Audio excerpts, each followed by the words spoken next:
Hey, what up everyone? I'm Sinnycool and this is Gems of War. And today we have a vault event. So I'm going to be going over 3 teams you can use during the vault event. I've done a million videos on the vault event before, so you can just look it up on my channel if you want more information. And I'm going to be going over how I'm going to replenish my gem stack. I've been going for Dragonite quite a bit lately in the dungeon, and I'm really low on gems. So that's going to be on the end of this video. I'm going to go over the vault event quickly, and then I'm going to talk about how I'm going to go about replenishing my gem stack from buying Dragonite like for a month or two now. And look at my gem stack in the top right, 2,798. So I have a strategy on how I'm going to replenish my gem stack. I'm going to go over that after I go over the vault event and the vault event teams. All right, so let's get into the vault event. Gnomes everywhere. It says it right here, treasure vault, gnomes everywhere. Increased chances of treasure gnomes and more vault keys this weekend. So that's all the vault event really means, is that when you're doing everything pretty much, not everything, but you know, explore, PvP, stuff like that, there's a better chance at getting gnomes. There's no traditional event. There's no place you buy like potions in a shop. There's no leaderboard. It's just that most people are going to be doing explore difficulty 1 over and over and over, and the more enemies that you kill, the better the chance that you get a gnome. So you're going to use your fastest team on a low difficulty so you can kill stuff in one shot, and you're going to look for gnomes. You're going to look for verse gnomes. If you can get 4 different verses, you got the red one, I don't know, let's look at it, the verses, because that's one thing, the paloozas. It's the main thing you really want to go for, is the paloozas. So you got the green verse, the red verse, the blue verse, and the brown verse. So those palooza gnomes will pop in occasionally instead of like a treasure gnome or a soul gnome or a glory gnome or a mech gnome. They'll pop in occasionally. And it's RNG, so you might be low on one verse and not the others.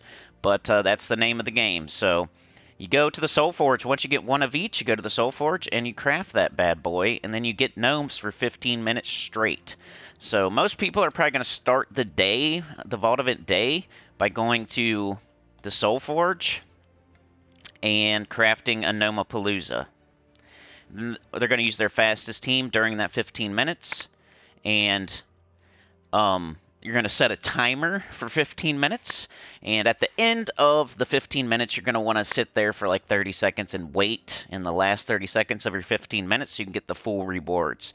They nerfed the palooza quite a while ago to where you only get a certain percentage of the normal reward during a palooza because we're doing it so fast that they had to slow us down. They had to put a limiter on us.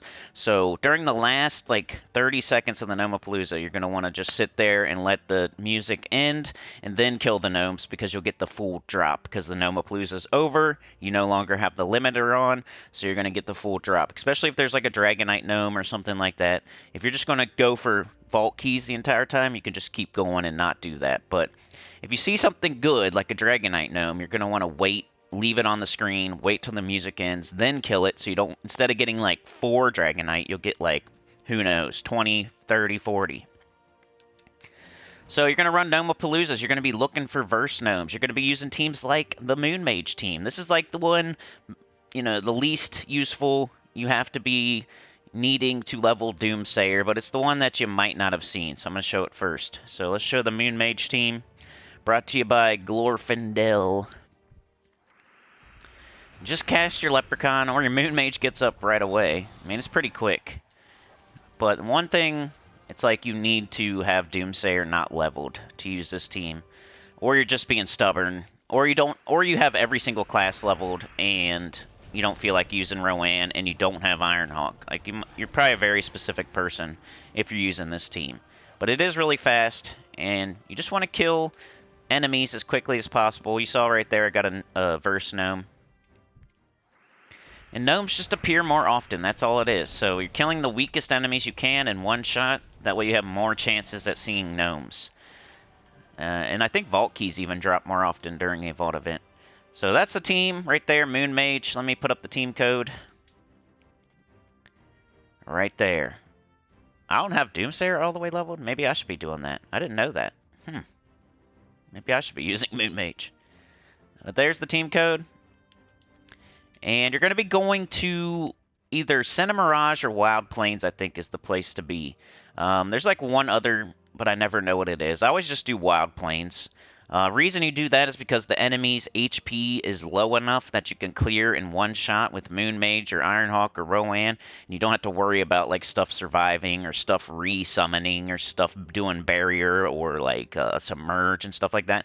So don't be stubborn and go try chasing the myth stones or something. You don't want to do anything but chase gnomes during the vault event. If you're going after pets, if you're going after myth stones, if you're doing PvP, you're not doing it the way you should. You're not doing it the meta way. You want to clear enemies as quickly as possible over and over and over. It's not supposed to be exciting. It's supposed to be getting the most loot you can in 3 days.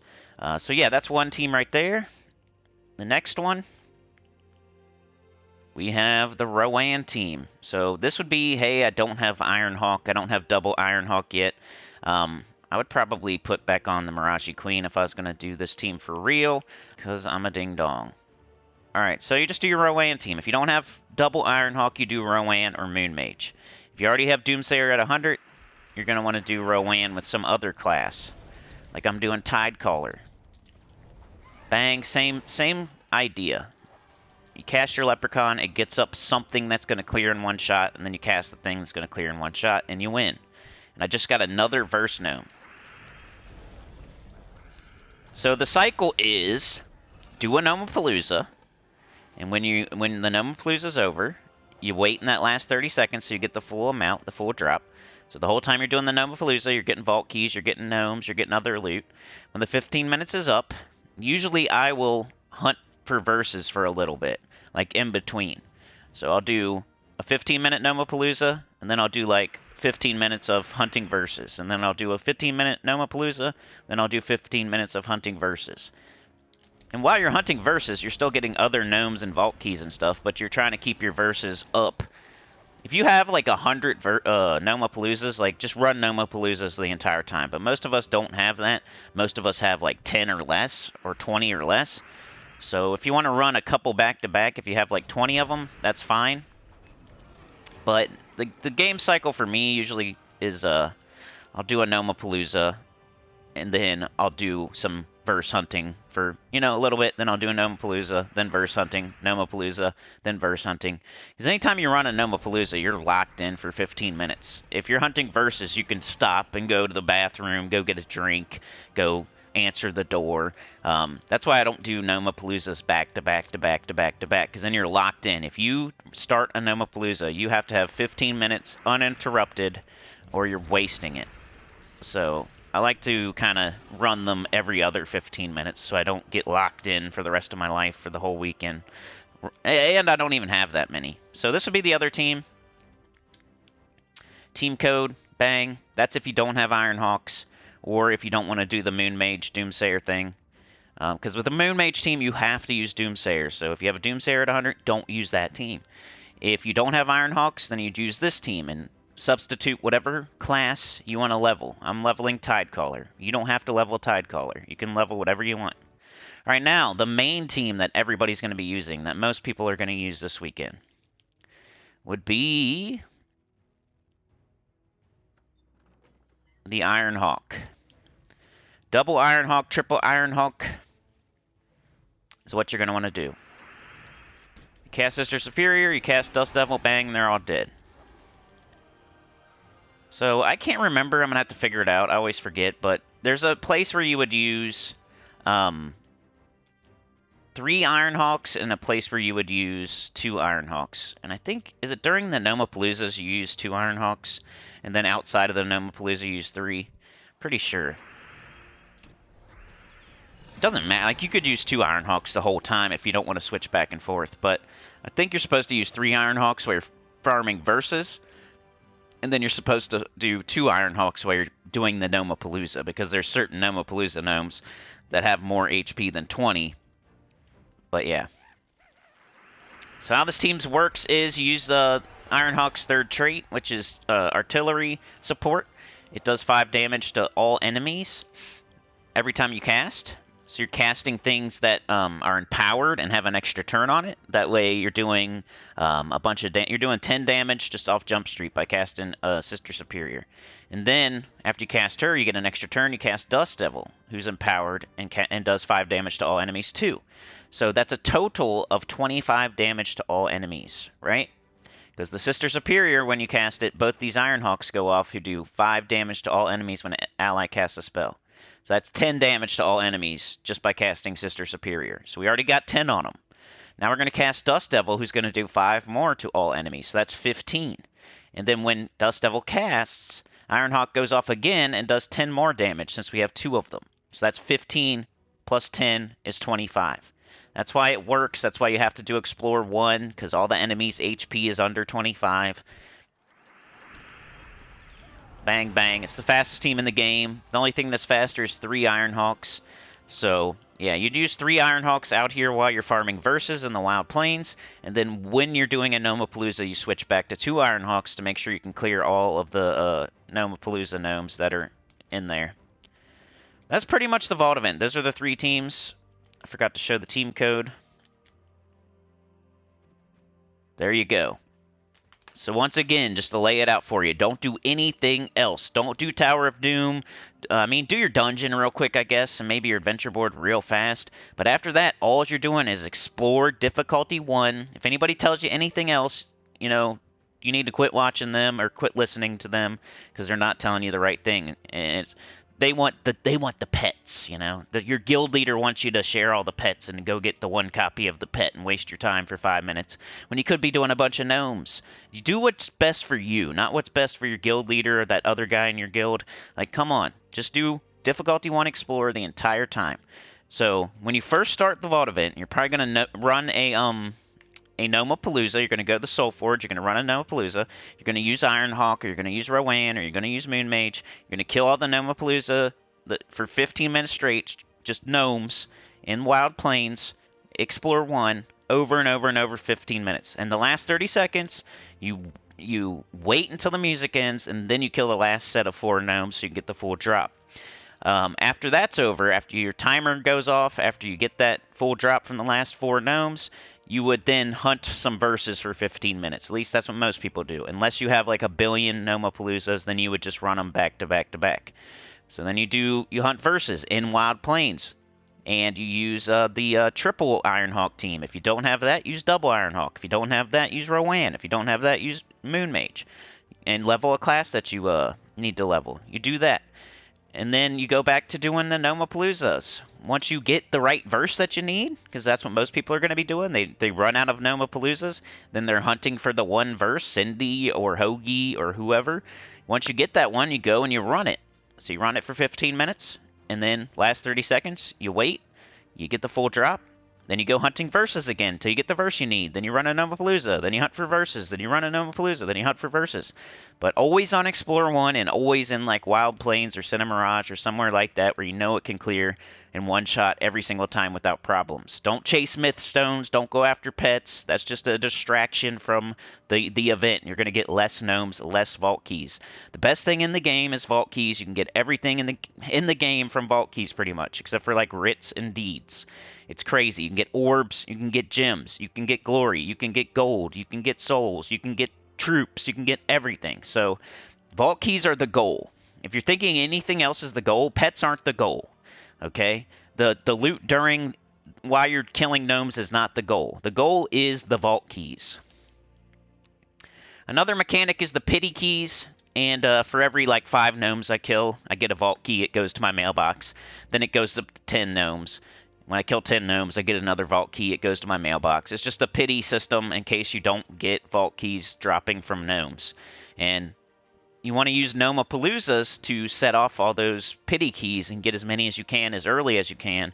And just secure all those pity keys with Gnomapaloozas. And then you make sure you save a couple Gnomapaloozas on Sunday, like at the end of the day on Sunday, unless you're going all the way out.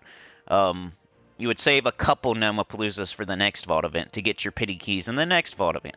So your first 2 or 3 Gnomapaloozas are going to be for your majority of your pity keys. But yeah, that's the vault event. I'm gonna do the gem replenishment part of the video now, just to make it different. That way maybe you'll watch. Alright, I recorded a few clips here of me trying my strategy of replenishing my gem stack. The 3 things I'm going to do to replenish my gem stack, actually it's 4 things. First thing is just don't spend gems. I know that's like boring, but that's the best way. Like, if you want to save money in real life, you just don't splurge. You don't do like all those extra things where you're blowing money. You don't go to the restaurant. You don't buy the thing that you want. You don't get the extra clothes or the extra shoes or go to the bar or the strip club. You don't do that. If you're saving money, you just do the least you can that costs money. Same with gems. You don't buy like the Dragonite. You don't go further in the shop. You don't buy that offer. You don't hunt merchants and angels. You do the least you can in like faction events. You only buy up to the 2nd potion, or you try to do it for free. Like anytime you can save gems, just try to save gems. Unfortunately, it's a boring first strategy at saving gems, and it's just not spending gems. Don't spend gems on anything. Definitely don't open chests with gems. That's crazy. You don't do that ever. You don't buy anything in like the shops with gems. You don't do that stuff. But like the smart, like buying Dragonite or going further in an event or whatever, like buying an offer that you need, like you got to stop doing that too. If you're saving up gems for something, you got to stop doing that too. The other thing I was doing was opening glory chests. So I don't need any mythics. I don't need any like legendaries anymore. Like I have all the troops in the game, so you have to be at that point in the game. You pretty much have to be a high level player with almost every troop to do this, and a lot of glory saved up. I had like 1,000,000 glory saved up. So I went ahead and opened like 500,000 worth of glory chests with glory. And every time you open a glory chest, you have a chance at gems. Now, it's not going to be as much as if you have keys, because keys will open like 200 chests at a time or something like that. So this is only a quarter of what you normally are opening. So it costs 1,000 glory to open 50 chests. And you're hoping for, maybe like 10 gems each time. When you open like a normal glory chest, where it's 200 glory or 200 keys or whatever it is, you're hoping for something like 30 gems or so. So when you're opening a quarter of that, if you only get 7 gems or you only get 10 gems, that's still pretty good. So with 500,000 glory, I was opening I opened a bunch of chests, 50 chests at a time, and I was stacking gems up. So you could do that, especially if you have everything in the game fully traded. You have every mythic in the game pretty much, or every legendary in the game, every epic in the game. If you have all that done, go ahead and use your glory to open up glory chests. What else are you going to use your glory for anyway? You need gems. That's why glory is awesome. Glory can be turned into any other resource pretty much. You can turn glory into gold, you can turn glory into gems, you can turn glory into soul. Like, you can turn it into everything mostly by opening the glory chests, because as you can see, every time I open one of these, I'm getting souls, gold, gems, all that stuff. Glory even. Troops, trait stones. So that was my one strategy. I can't do that forever, but I saved up 1,000,000 glory. I'm low on gems right now from buying Dragonite to try to get Diamantina. So I went ahead and used half of my glory, 500,000 glory, to open up glory chests to get the gems out of the glory chests, because it's pretty much just gems sitting there. That 1,000,000 glory was just gems sitting there. So I don't know how many gems I ended up getting. I didn't keep track or anything, but that's going to be a strategy. Like, I might even open more. I might do like another 200,000 or something if I need gems really bad. But yeah, first one, just don't spend gems on anything. Anytime you can get away with not spending gems, like it's a guild event and you don't buy any sentinels that cost gems, or it's a faction event and you try to get it done for free instead of buying the first 2 potions, or you don't hunt merchants and angels because you're going to be tempted by the merchants, or you don't do any of that stuff. So if you're low on gems, you gotta not use your gems. And then opening glory chests, using your glory. What else are you going to use it for anyway? If you have everything in the game fully traded, if you have most of the mythics in the game, you're only missing a couple. If you have every single legendary in the game, every single epic, what else are you going to use your glory on anyway? You might as well use half of it to open up glory chests. And then my last strategy, well, the vault event, of course, which is going on right now. That's the best way to get gems. Hunting gnomes, getting vault keys. opening those vault keys and hoping for that 300 gem drop from Cedric, or that 900 gem drop from the epic vault key Cedric, or just regular gems from the regular gnomes. Like, that's the best way to get gems in the entire game, is vault keys. So I'm hunting vault keys this weekend, the vault event. That's the main way. So that's 3 different ways I'm going after gems. The last way would be taking my tribute. So I'm going to show you a couple examples of me taking tribute on this video here. But yeah, you take your tribute every single hour. You set a timer for an hour. You take your tribute. You restart that timer. When an hour's up, you have to like go into a screen, like a guild screen, and make the game load. That way your tribute shows up. But yeah, I would just keep it on like the guild screen. I would go into Tower of Doom, and I would like maybe even run a battle. Like, I'd go to my adventure board, first thing smoking on a day. I'd run one adventure board battle. I would go back out. I would take my tribute. I would restart my timer for an hour, and then an hour later, my timer would go off. I would run a battle in adventure board. I'd come back out, and my tribute would be there. I would take it. And depending on like what your kingdom level and power is, like depending on how many kingdoms give you tribute, you get one less gem. So if 28 kingdoms give you tribute, you get 27 gems. If 25 kingdoms give you tribute, you get 24 gems. Right there, I think 27 gave me tribute, I got 26 gems. So you do that over and over and over. You do all these things combined, and you can replenish your gem stack at least a little bit. I'm not like impressive here or anything. I don't have 10,000 gems, but I'm heading back in the right direction. If you're buying Dragonite every day, you're gonna not be able to. That's gonna go down. Your gem stack's gonna go down. It's gonna go down, down, down, down, down, because that's a lot of gems you're putting out every day on top of everything else you're doing. If you're still hunting merchants, you're still buying offers, you're still buying pet baskets, you're still doing events, you're still buying sentinels, and then you're also buying Dragonite, your gem stack's going to go down. It's going to keep going down and down and down. You're not going to be able to, like, replenish that. So you got to do those 4 things to replenish your gem stack. Number 1, don't spend gems on anything. Number 2, open glory chests if you have a bunch of glory, everything fully traded, all the mythics, all the legendaries, all the epics, etc. Number 3, vault event, going super hard, getting vault keys. That 300 gem drop, that 900 gem drop, just a regular gnome gem drop. And number 4, take your tribute every single hour on the hour with a timer. Like, share, subscribe. Consider joining. It helps a lot. Tell your guild about the channel, comment below, and I'll see y'all next time. Peace.